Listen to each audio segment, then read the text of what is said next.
Hello students, कैसे हैं आप सभी। Welcome to Magnet Brains Hindi medium. मैं लाली वर्मा आप सभी 12वीं कक्षा के विद्यार्थियों का बहुत बहुत स्वागत करती हूं और बहुत ज़्यादा हर्षित भी हूं, खुश भी हूं।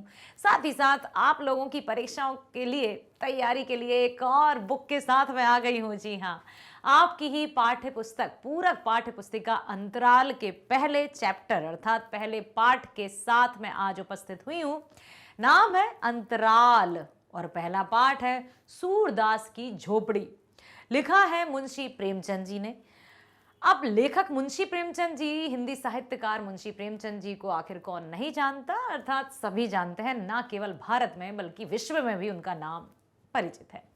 तो प्यारे विद्यार्थियों, और मैं एक बात बता दूं आपको कि मैग्नेट ब्रेन्स हिंदी मीडियम में आ गए हैं कक्षा 8वीं से 12वीं तक के सभी विषयों के नोट्स। यस, सही सुना है आपने। लिंक दी है आपके डिस्क्रिप्शन में, देखो जरा, क्लिक करो और उन सभी नोट्स का लाभ उठाइए बेटा, जिससे कि आप अपनी बोर्ड परीक्षाओं में तो बहुत अच्छी तरीके से उत्तीर्ण हो ही पाएंगे। साथ ही साथ आगे आने वाले जो भी कॉम्पिटिटिव एग्जाम्स रहेंगे उनमें भी बहुत अच्छा आप अपना सिक्का जमा पाएंगे, अर्थात आप उन्हीं एग्जाम्स को क्रैक कर पाएंगे। चलिए, तो हम चलते हैं अपनी पूरक पाठ्य पुस्तिका अंतराल के पहले पाठ की ओर। नाम है सूरदास की झोपड़ी। कहानी को जानने से पहले हम जानेंगे लेखक परिचय अर्थात मुंशी प्रेमचंद जी के जीवन परिचय की ओर। जैसा कि हम सबको पता है कि मुंशी प्रेमचंद जी ना केवल कहानीकार थे बल्कि बहुत ही अच्छे उपन्यासकार भी थे, जिन्होंने उनका जो आर्थिक जीवन रहा, अपने जीवन में बहुत से संघर्ष किए, बहुत से दुख और यातनाएं सही। लेकिन तभी तो कहते हैं ना कि लोहे को जितना गर्म किया जाता है, जितना तराशा जाता है, उतनी उसमें चमक आती है। तो वही चमकते हुए सितारे, और ना केवल सितारे बल्कि चांद कहा जा सकता है मुंशी प्रेमचंद जी को। नाम मुंशी प्रेमचंद जी, बचपन का नाम धनपत राय श्रीवास्तव। उर्दू रचनाओं में नाम, उर्दू में भी ये रचनाएं करते हैं नवाब राय नाम से, और जन्म हुआ था 31 जुलाई सन 1880। ठीक है, कब जन्म हुआ था बेटा? 1880 में। जन्म स्थान लमही गांव, वाराणसी, उत्तर प्रदेश। मृत्यु 8 अक्टूबर सन 1936। पिता पेशा थे लेखक, अध्यापक और पत्रकार। माता आनंदी देवी, पिता अजायब राय, पत्नी शिवरानी देवी, जिनका की जीवन काल रहा 1906 से 1938 तक। पुत्र अमृत राय और श्रीपत राय, पुत्री कमला देवी। प्रमुख रचनाएं, यूं तो आपने बहुत सी रचनाएं की हैं, कुछ प्रमुख रचनाओं के नाम यहां पर दिए जा रहे हैं। सेवा सदन, निर्मला, रंगभूमि, कर्मभूमि, गबन, गोदान, ये उपन्यास है। संग्राम, प्रेम की वेदी, मानसरोवर, नमक का दारोगा, पूस की रात, बड़े भाई साहब, ठाकुर का कुआं, मंत्र आदि उनकी प्रसिद्ध कहानियां हैं। तो अब हम चलते हैं कि सूरदास की जो झोपड़ी मुंशी प्रेमचंद जी की रचना है, ये बहुत ही प्रसिद्ध है। और ये कहाँ से ली गई है ये भी आपको पता चल जाएगा कि उनका एक उपन्यास है रंगभूमि, उसी का एक अंश है जो कि आप सभी के साथ साझा किया जा रहा है आपकी पूरक पाठ्य पुस्तिका अंतराल में। जो आपकी कहानी है सूरदास की झोपड़ी, प्रेमचंद जी के उपन्यास रंगभूमि का एक अंश है। अंश मतलब समझते हो ना, उसका एक भाग है। एक दृष्टिहीन व्यक्ति बेबस और लाचार होता है, जबकि सूरदास का चरित्र ठीक इसके विपरीत है। अब सूरदास की झोपड़ी में सूरदास नामक एक कैरेक्टर है, एक व्यक्ति है, एक पात्र है, जो इस कहानी का मुख्य पात्र कहा जा सकता है। सूरदास अर्थात जो अंधा हो, ठीक है, उसको सूरदास कहा जाता है।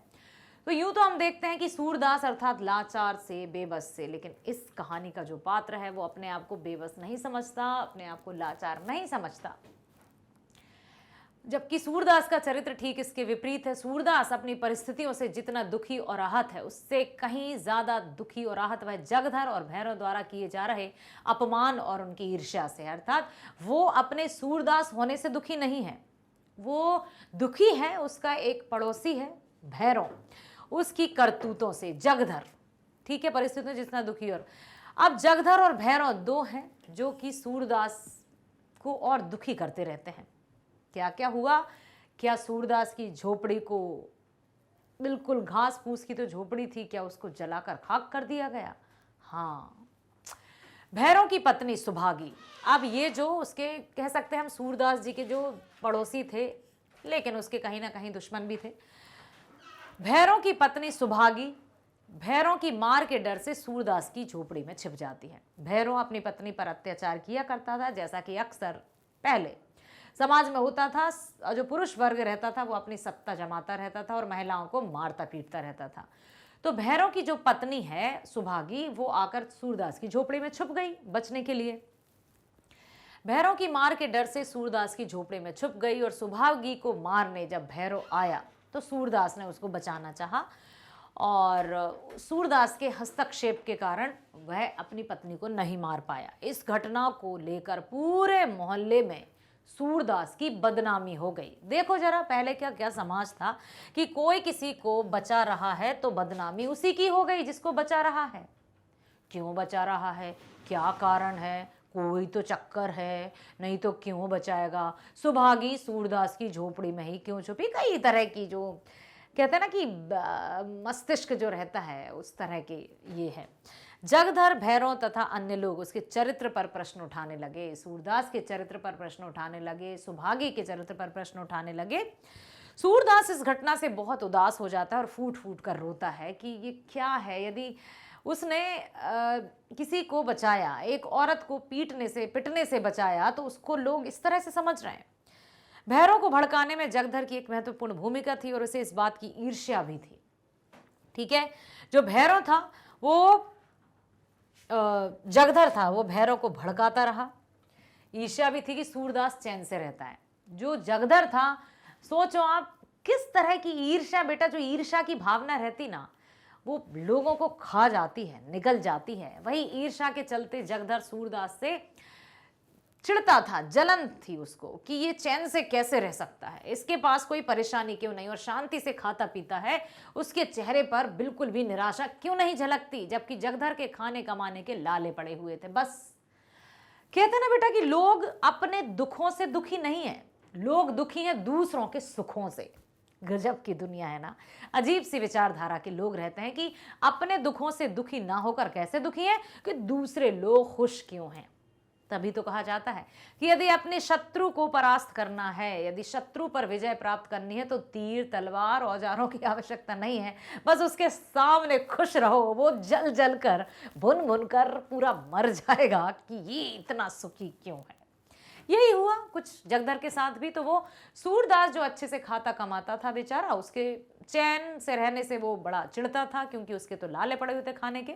भैरव की बहुरिया सुभागी पर जगधर नजर भी रखता था। सूरदास और सुभागी के संबंधों की चर्चा पूरे मोहल्लों में इतनी हुई कि भैरव अपने अपमान और बदनामी का बदला लेने की सोच बैठा। अब सोचो, जगधर था, आग में घी डालने का काम करता था और जो कान के कच्चे और आंखों के अंधे लोग रहते हैं वो दूसरों की बातों में बहुत जल्दी आते हैं और भैरव आ भी गया।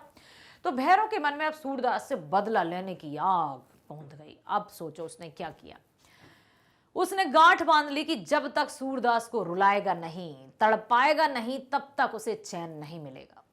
उसे लगा समाज में इतनी बदनामी तो हो ही गई है और उसके मन में बदला लेने की इच्छा भी थी, इसलिए वह सूरदास पर नजर रखने लगा और मौका पाते ही उसने सूरदास के रुपयों की थैली उसकी झोपड़ी से उठा ली।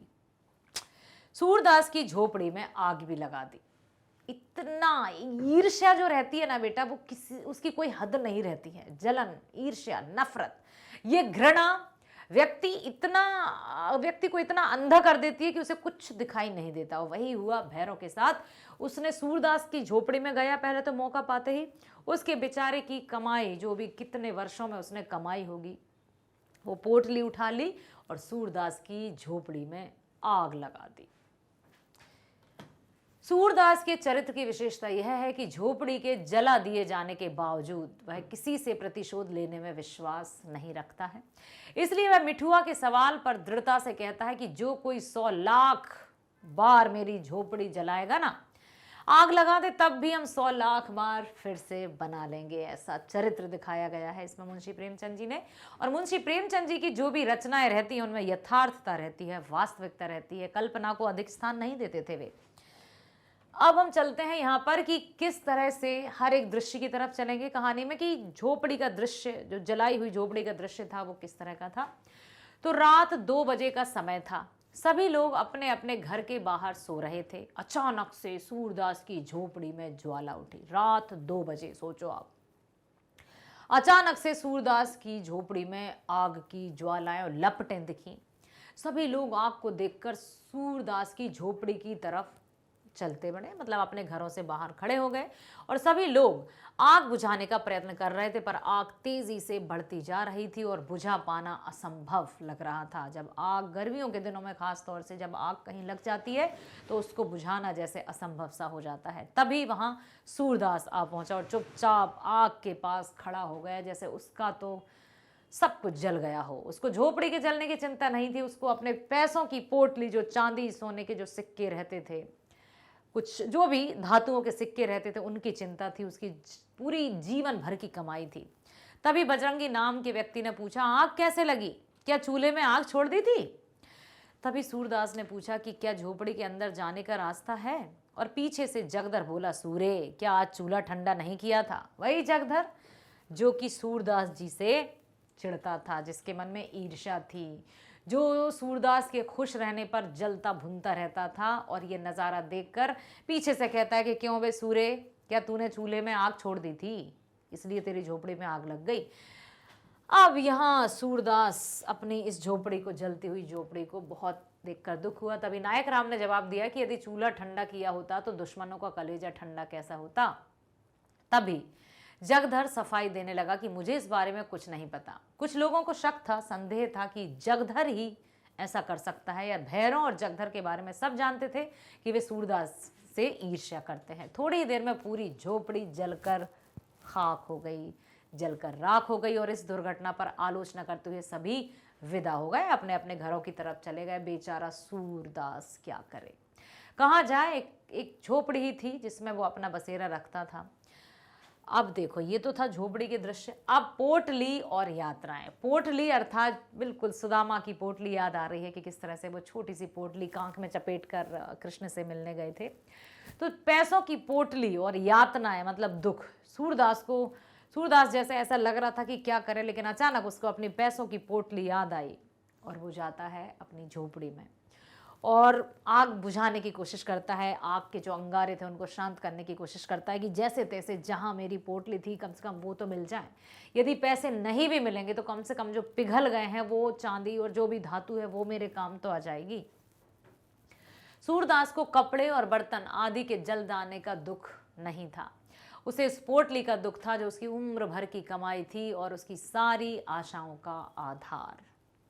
उसकी सारी यातनाओं और रचनाओं का निष्कर्ष इस छोटी सी पोटली में था। ये पोटली उसके लोक परलोक और उसकी दुनिया की आशा का दीपक थी। क्या करे बेचारा सूरदास ने सोचा कि पोटली के साथ पैसे नहीं जले होंगे, अगर रुपए पिघल भी गए होंगे तो चांदी कहाँ जाएगी? चांदी के सिक्के थे। वह अपने मन में सोचता है कि अगर उसे पता होता कि ऐसी कोई घटना होती तो पोटली पहले ही निकाल लेता। तरह तरह के प्रश्न उसके मन में जा रहे हैं। जीवन भर की जो पूंजी थी वो पूरी तरह से हो गया और मन में सोचता है कि उसे यहाँ पर पैसे रखने ही नहीं चाहिए थे। पर फिर मन में ख्याल आता, तो यहाँ नहीं रखता तो किसके पास रखता, किसके पास ले जाता? कोई भी तो नहीं है जिस पर मैं विश्वास कर सकूं। उस पोटली में सूरदास ने 500 रुपए से अधिक इकट्ठे किए थे। और बेटा मैं बता दूं आपको कि सन, देखो आप, 1880 से 1936 के बीच की ये बात है। और वो सूरदास जो बेचारा जमा पूंजी भिक्षा मांगे या कोई भी काम करके मुश्किल से उसने 500 रुपए एकत्रित किए थे। और 500 रुपए बहुत बड़ी रकम मानी जाती थी, लगभग 5000 से भी ज़्यादा कह सकते हैं हम आज की वैल्यू देखी जाए तो वो बहुत दुखी हुआ। सूरदास ने उन पैसों से गया जाकर पितरों को पिंड देना, मिठुआ की सगाई करने की सोची थी। पितरों को पिंड देना मतलब समझते हो कि वो गया जो है वहाँ पर जाकर अपने जो पितृ हैं उनको पिंड देना चाहता था, पूजा अर्चना करवाना चाहता था, मिठुआ की सगाई करना चाहता था। वह मन ही मन में सोचता है कि काश एक एक करके काम निपटाता चलता, पर अब एक साथ के चक्कर में कुछ भी नहीं कर पाया। बहुत दुखी, बहुत आहत और पूरी तरह से जैसे उसकी जीवन भर की कमाई जलकर खाक हो गई। वो सोच ही नहीं पा रहा था कि क्या करूं क्या ना करूं। राख के ठंडे होने के बाद अब झोपड़ी जल गई, जलकर खाक हो गई। जलने के बाद भी जो राख रहती है वो अंगारे की तरह धधकती है। अब जैसे तैसे राख ठंडी हुई, वो वहीं बैठा रहा और फिर जाकर देखता है तो देखिए सूरदास अब द्वार की तरफ बढ़ा तो 3 पैर रखने के बाद उसका पैर आग पर पड़ गया। ऊपर राख थी और नीचे आग थी। वह वहीं लकड़ी से राख को पलटने लगा जिससे नीचे की आग जल्दी ठंडी हो जाए, और उसने लगभग आधे घंटे में पूरी राख पलट दी।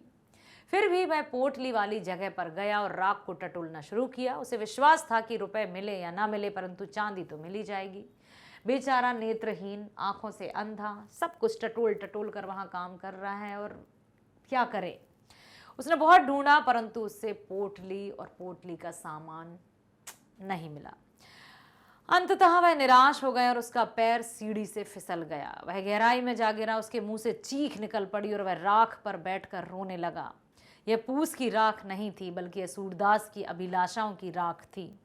उसने खुद को कभी इतना बेबस महसूस नहीं किया था जितना वह आज कर रहा था, क्योंकि कहीं ना कहीं जो जमा पूंजी होती है, व्यक्ति अपने लिए, अपने कुछ ऐसे कार्यों के लिए कुछ धन एकत्रित करके रखता है और जब वह धन ही ना रहे तो वो एकदम बेबस हो जाता है कि अब आखिर क्या करूँगा। कोई भी संघर्ष, कोई भी काम वो करता रहता है, उसके पीछे कोई ना कोई एक हिम्मत रहती है काम करने के पीछे। उसकी हिम्मत थी, उसकी पोटली थी कि मेरे पास है, मेरे पास है, इसलिए वो कोई चिंता नहीं करता था। लेकिन दुश्मनों ने, जलने वालों ने, जो ईर्ष्या करते थे, उसकी झोपड़ी को जला दिया। ना केवल वहाँ पूस की झोपड़ी थी, पूस मतलब समझते हो ना, घास फूस की झोपड़ी, ना केवल उसकी घास फूस की झोपड़ी ही जली थी बल्कि उसकी आशाएं, उसकी उम्मीद, उसके विश्वास, सब कुछ जलकर खाक हो गया था।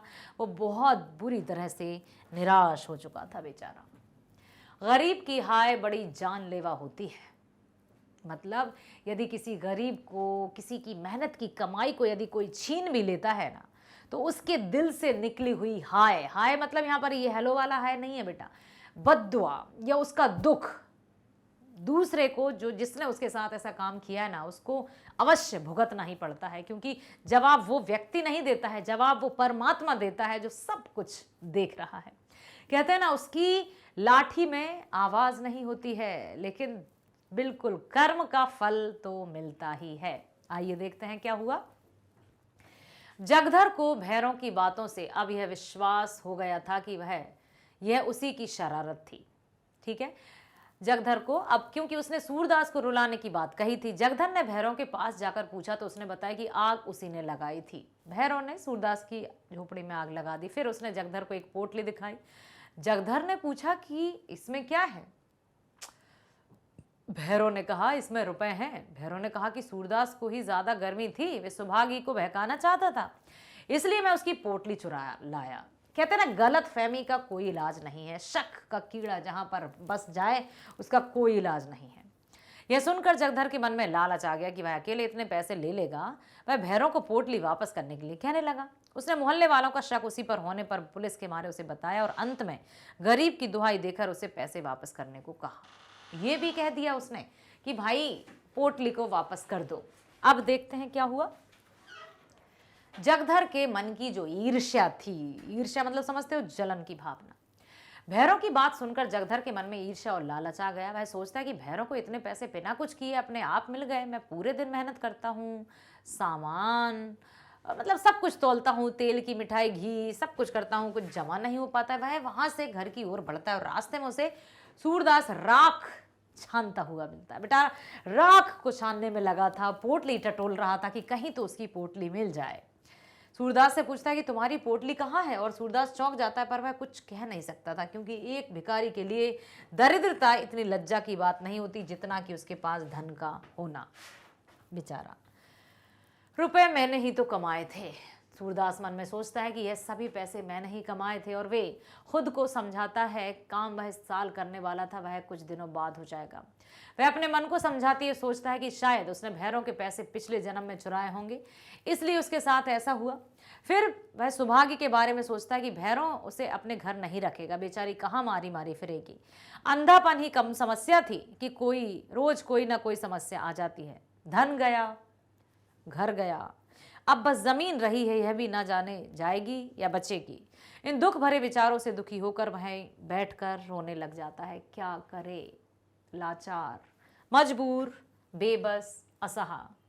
तुम खेल में रोते हो। मिठुआ घीसू के घर से रोता हुआ आ रहा था। शायद घीसू ने उसे मारा था।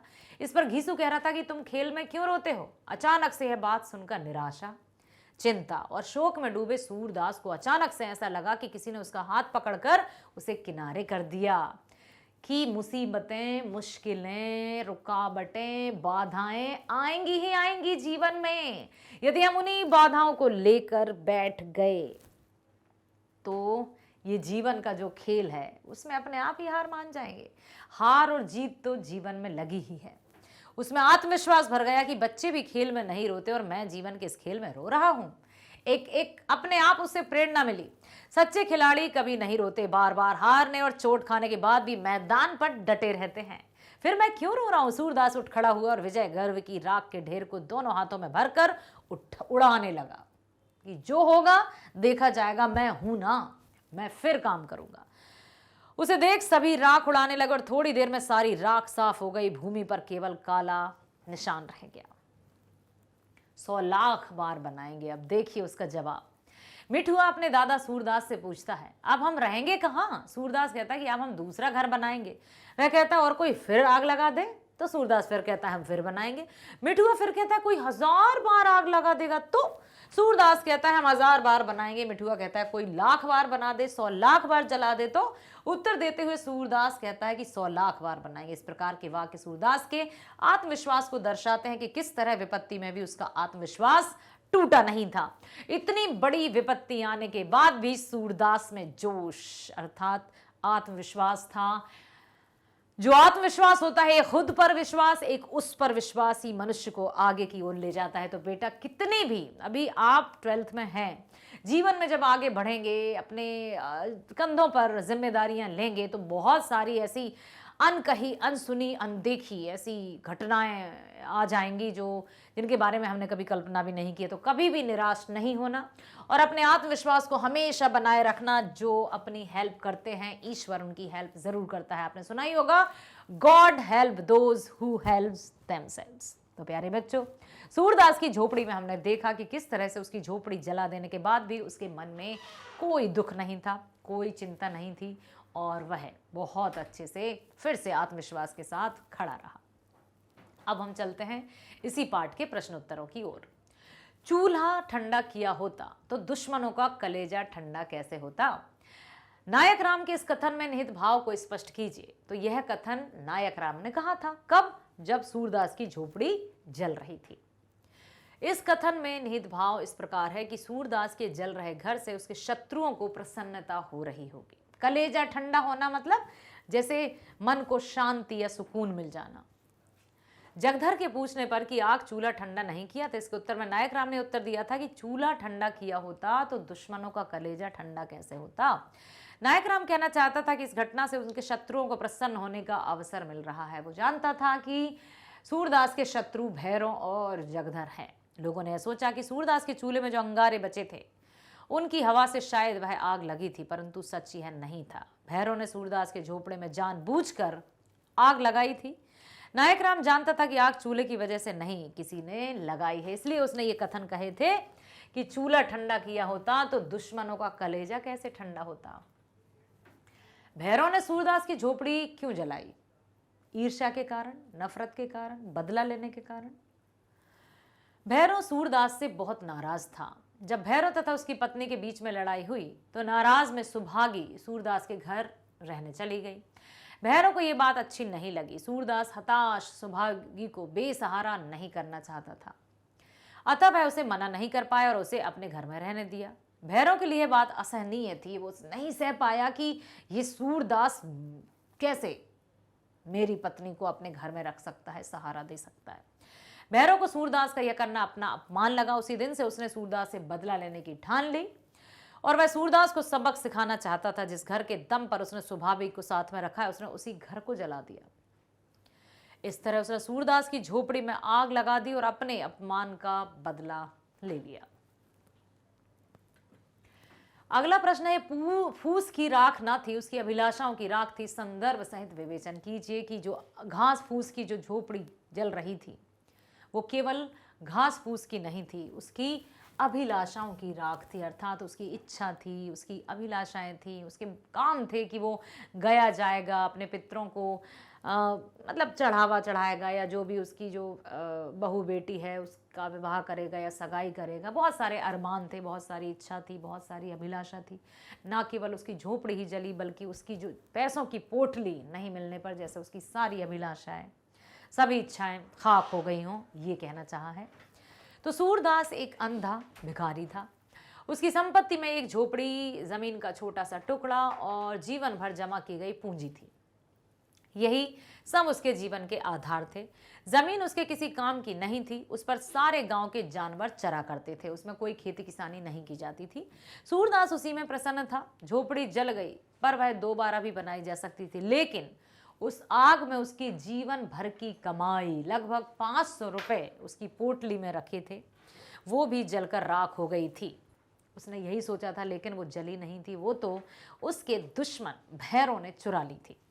उसे दोबारा इतनी जल्दी कमा कर पाना संभव नहीं था। उसमें 500 रुपए थे। उस पूंजी से उसे बहुत सी अभिलाषाएं थी। वह गांव वालों के लिए कुआं बनवाना चाहता था। सोचो आप, जो गांव के लोग जो पानी के लिए दूर दूर जाते थे, उन पैसों से उसकी इच्छा थी कि गांव में कुआं बनवा देगा। अपने बेटे की शादी करवाना चाहता था, अपने पितरों का पिंडदान करवाना चाहता था। तो ये बहुत सारी जो अभिलाषाएं थीं, जो इच्छाएं थीं, वो कुछ भी पूरी ही नहीं हो पाई और बेचारा उदास हो गया। झोपड़ी के साथ ही पूंजी के जल जाने से अब उसकी कोई भी अभिलाषा पूरी नहीं हो सकती थी। उसे लगा कि यह फूस की राख नहीं है बल्कि उसकी अभिलाषाओं की राख है। उसकी सारी अभिलाषाएं झोपड़ी के साथ ही जलकर राख हो गईं। अब उसके पास कुछ नहीं बचा था, ना झोपड़ी, ना उसकी पोटली, ना उसके पैसे और ना ही उसकी अपनी अभिलाषाएं। बस दुख था, पछतावा था। वह गर्म राख में अभी अपनी अभिलाषाओं की राख को ढूंढ रहा था, लेकिन उसे कुछ भी प्राप्त नहीं हुआ। इसलिए बेचारा बेबस सा, लाचार सा अपनी झोपड़ी में बैठा रहा। अगला प्रश्न है, जगधर के मन में किस तरह का ईर्ष्या भाव जगा और क्यों? आप सोचो ना, ईर्ष्या का कोई बड़ा रूप नहीं होता। कोई भी व्यक्ति आपकी खुशियों को देखकर जल जाता है। समझ में ये नहीं आता कि व्यक्ति ये जलन या ईर्ष्या की भावना को अपने मन में स्थान ही क्यों देता है। जिसके मन में ईर्ष्या, जलन, नफरत ये भाव रहते हैं ना, वो कभी भी सुखी नहीं रह पाता, क्योंकि हमेशा वो उसके मस्तिष्क में उथल पुथल चलती रहती, क्या किया जाए, कैसा किया जाए। तो बेटा हमेशा अपने मन में सुख, शांति, धैर्य, परोपकार, दया, करुणा ऐसी भावनाओं को रखना, ताकि जो नकारात्मक भावना है वो स्थान ही ना पा सकें। जगधर के मन में, जगधर जब भैरों के घर यह पता करने पहुंचा कि सूरदास के घर आग किसने लगवाई, तो उसे पता लगा कि भैरों ने ही सूरदास के घर में आग लगाई थी। इसके साथ ही उसने सूरदास की पूरे जीवन की जमा पूंजी भी हथिया ली है। यह राशि 500 रुपए से अधिक की थी।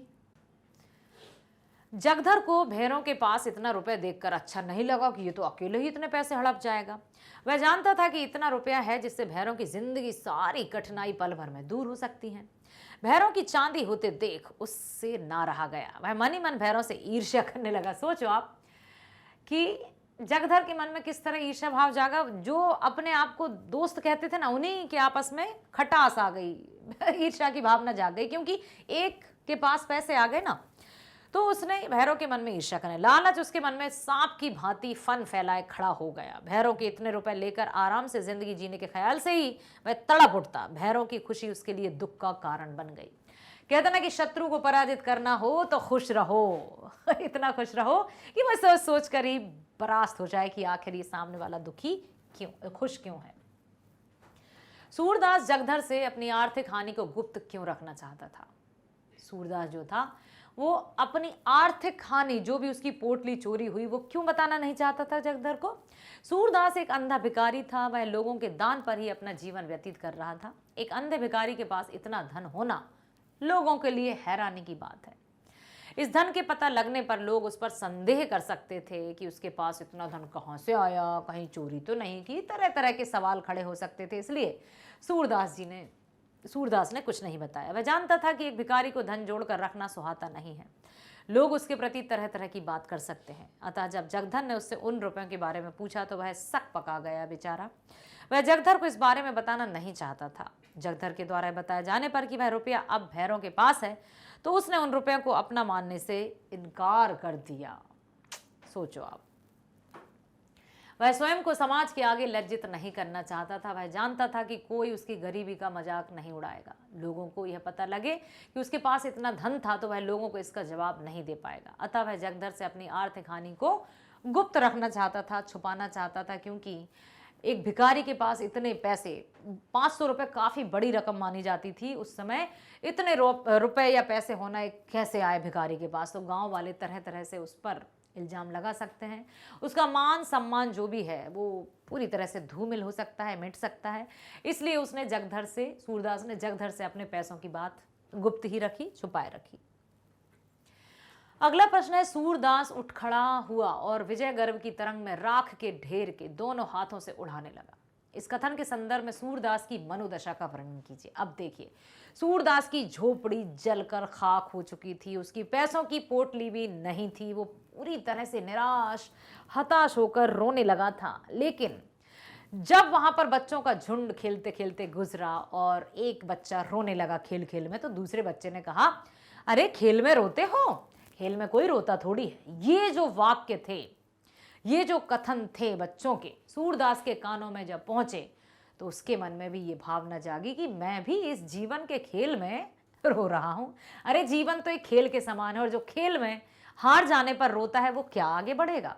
क्योंकि खेल में हार जीत तो तय है, कोई हारेगा कोई जीतेगा। ऐसा तो है नहीं कि दोनों पक्ष जीत जाएंगे। तो जब कभी हार जाओगे तो क्या निराश होकर अपने हथियारों को फेंक दोगे, अर्थात जीवन जीना छोड़ दोगे? तब ये जाकर उसमें आत्मविश्वास की भावना जागी। सूरदास अपने रुपए की चोरी की बात से दुखी हो चुका था। उसे लगा कि उसके जीवन में अब कुछ भी शेष नहीं बचा है। उसके मन में परेशानी, दुख और ग्लानि, नैराश्य की भावना नहरा रही थी। अचानक घीसू द्वारा मिठुआ को यह कहते हुए सुना कि खेल में रोते हो। इन कथनों की सूरदास की मनोदशा पर चमत्कारी परिवर्तन कर दिया। दुखी मन को प्रसन्नता पहुंच गई और निराश सूरदास जैसे जी उठा। उसे एहसास हुआ कि जीवन संघर्षों का नाम है, इसमें हार जीत तो चलती ही रहती है। इंसान को चोट तथा धक्कों से डरना नहीं है, बल्कि जीवन संघर्ष का डटकर सामना करना चाहिए। वही जीवन है, क्योंकि जीवन है तो संघर्ष है। मैं तो ये कहूंगी कि संघर्ष ही जीवन है, तो यही सही है। जीवन में बहुत सारे उतार चढ़ाव आते हैं, घबराना नहीं है, आत्मविश्वास के साथ आगे बढ़ना है। हाँ, मनुष्य है, थोड़ी सी घबराहट हो जाती है, चिंता आ जाती है, लेकिन तुरंत तुरंत तुरंत उससे ओवरकम हो जाइए। उसको भगा दीजिए कि तू क्या मुझे हराएगा, मैं खुद खड़ा हो गया हूं अब जीतने के लिए। बस यही है आत्मविश्वास की भावना। जो मनुष्य जीवन रूपी खेल में हार मान लेता है, उसे दुख और निराशा के अलावा कुछ भी नहीं मिलता। घीसू के वचनों से ने उसे समझाया कि खेल भी बच्चे में रोना अच्छा नहीं मानते, तो वह किस लिए रो रहा है। वह जैसे वह जाग उठा और राख के बीच रोता बिलखता सूरदास उठ खड़ा हुआ। अपने दुख पर प्राप्त विजय गर्व की तरंग ने जैसे उसमें प्राण डाल दिए और वह राख के ढेर को प्रसन्नता से दोनों हाथों से उड़ाने लगा। यह ऐसे मनुष्य की मनोदशा है जिसने हार का मुंह तो देखा, परंतु जो हारा नहीं बल्कि अपनी हार को भी जीत में बदल दिया। ठीक है, हार में जीत हो गई उसकी और उसने अपने आत्मविश्वास का परिचय दिया, और यही है जीवन की सच्ची जीत। अगला है, हम 100 लाख बार बनाएंगे। इस कथन के संदर्भ में सूरदास के चरित्र की विवेचना कीजिए कि उसकी झोपड़ी जल गई, उसकी जीवन भर की कमाई भी चोरी हो गई, परंतु फिर भी वो कहता है कि हम 1000 बार बनाएंगे, लाख बार बनाएंगे, 100 लाख बार बनाएंगे, कि हम जब तक जीवन है संघर्ष करेंगे। दृढ़ निश्चय, वह एक दृढ़ निश्चय व्यक्ति है। रुपए के जल जाने के बाद उसने कुछ समय के लिए दुखी तो किया, परंतु बच्चों की बातों से जैसे वह दोबारा खड़ा हो गया और एहसास हुआ कि परिश्रमी मनुष्य दोबारा खड़ा हो सकता है। उसने दृढ़ निश्चय मुसीबतों का सामना करने की कसम खा ली। पछतावा छोड़कर उसने नई हिम्मत का समावेश हुआ। और जब उसने पूछा घीसू ने कि आपकी झोपड़ी जल गई, बोले हम फिर बनाएंगे, अपना घर जल गया हम कहाँ रहेंगे, हम बनाएंगे। फिर से किसी ने जला दिया तो हम फिर से बनाएंगे, किसी ने 1000 बार जला दिया तो हम 1000 बार बनाएंगे, 100 लाख बार भी कोई जला देगा ना तो हम फिर से बनाएंगे। ये उसके आत्मविश्वास को दर्शाती है, उसकी कर्मठता को दर्शाती है। परिश्रमी वह भाग्य के भरोसे रहने वाला नहीं था, उसे स्वयं पर विश्वास था, तब वह उठ खड़ा हुआ, परिश्रम करने के लिए तत्पर हो गया। उसने यही संदेश मिठुआ को भी दिया कि जितनी बार उसकी झोपड़ी जलेगी उतनी बार उसे दोबारा खड़ा कर देगा। बहादुर भी था। सूरदास बेशक शारीरिक रूप से अपंग था, परंतु वह डरपोक नहीं था। मुसीबतों से सामना करना जानता था। इतने कठिन समय में भी वह स्वयं को बिना किसी सहारे के तुरंत संभाल सकता है। बहादुरी युद्ध के मैदान में नहीं देखी जाती है, जीवन रूपी युद्ध के मैदान में भी देखी जाती है। इसमें सूरदास बहादुर व्यक्ति था। और मुंशी प्रेमचंद जी की जो भी रचनाएं रहती हैं उनमें ये सीख मिलती है कि जीवन संघर्षों का ही नाम है। मुसीबतें आती हैं, बहुत सारी कठिनाइयाँ आती हैं, और पहाड़ से बड़ी मुसीबतें जब हमें सामने दिखती है तो हमें लगता है हम क्या करें। लेकिन दशरथ मांझी को याद कीजिए, जिसने पहाड़ से भी ऊंचा आदमी अर्थात पहाड़ को खोदकर रास्ता बना लिया। तो हम वही है ना कि ये मत कहो खुदा से मेरी मुश्किलें बड़ी हैं, उन मुश्किलों से कह दो मेरा खुदा बड़ा है। सूरदास में भी यही देखा गया। तो मेरे प्यारे विद्यार्थियों, आशा करती हूँ आपने सूरदास की झोपड़ी जो रचना है मुंशी प्रेमचंद जी की, बहुत अच्छे से सुना है और साथ ही साथ उसमें निहित जो शिक्षा है उसको अपने मन में बसा लिया है। ना केवल 12वीं कक्षा के लिए कि आप परीक्षा दे दो और बस पास हो जाओ, यही इसका उद्देश्य है, बल्कि जीवन में आने वाली जो भी परेशानियां हैं, मुश्किल हैं, उनसे हमें किस तरह से लड़ना है। मनुष्य हैं हम, सर्वश्रेष्ठ हैं, सारी परेशानियों का मुकाबला हम कर सकते हैं और समस्याओं का समाधान भी खोज सकते हैं। तो बस इसी तरह से जीवन में आने वाली समस्याओं से घबराना नहीं है और परीक्षाओं से भी डरना नहीं है। बस अच्छे से अपनी पढ़ाई करो, वीडियोस देखो, बने रहो हमारे साथ। मिलते हैं नेक्स्ट वीडियो में। स्वस्थ रहना, खुश रहना। All the best.